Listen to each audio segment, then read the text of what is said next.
بلوچستان میں شدت پسندی کو غلط تصور کے ساتھ دیکھا جا رہا ہے۔ کسی نے ناراض طالبان کی اصطلاح استعمال نہیں کی تو ناراض بلوچیوں کی باتیں کیوں ہوتی ہیں؟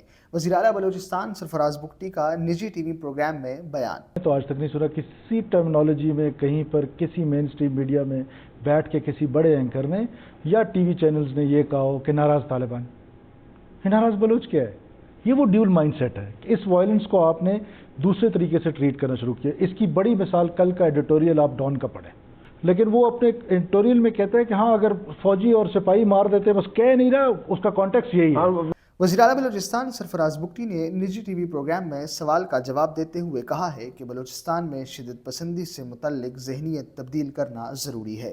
ناراض بلوچستان کی اصطلاح مسئلے سے لا علمی کی وجہ سے استعمال کی جاتی ہے۔ انہوں نے کہا کہ بلوچستان کی صورتحال ٹھیک نہیں ہے۔ شدت پسندوں نے ریاست کے خلاف 3 محاذ کھول رکھے ہیں۔ بلوچستان میں انسرجنسی ہے اور اس انسرجنٹس نے بڑی پلاننگ کے ساتھ 3 محاذ ہمارے خلاف کھولے ہیں۔ ایک کھولا ہے بندوق کے زور پہ، جو وہ بندوق کے زور پہ کبھی ادھر سٹرائک کرتا ہے، کبھی ادھر سٹرائک کرتا ہے، ناکام بھی ہو جاتا ہے، پھر کہیں کامیاب ہو جاتا ہے۔ یہ اس نے ایک کبھی وہ زیادہ ہو جاتا ہے، کبھی کم آ جاتا ہے۔ ایک تو یہ محاذ ہے۔ دوسرا اس نے ہمارے خلاف کھولا ہوا نیریٹو کا محاذ، اور نیریٹو کے محاذ میں جو ان کی لیجیٹیمیٹ وائسز ہیں، اب کوئی اس سے ایگری کرے، کوئی اس سے ایگری نہ کرے۔ بشیر زیب جو بی ایل اے کا مجید بریگیڈ کا ہیڈ ہے، وہ تو آ کے پریس کانفرنس نہیں کر سکتا، وہ تو اسلام آباد کی سڑک پہ آ کے نہیں بیٹھ سکتا، وہ تو وائلنٹ ہے۔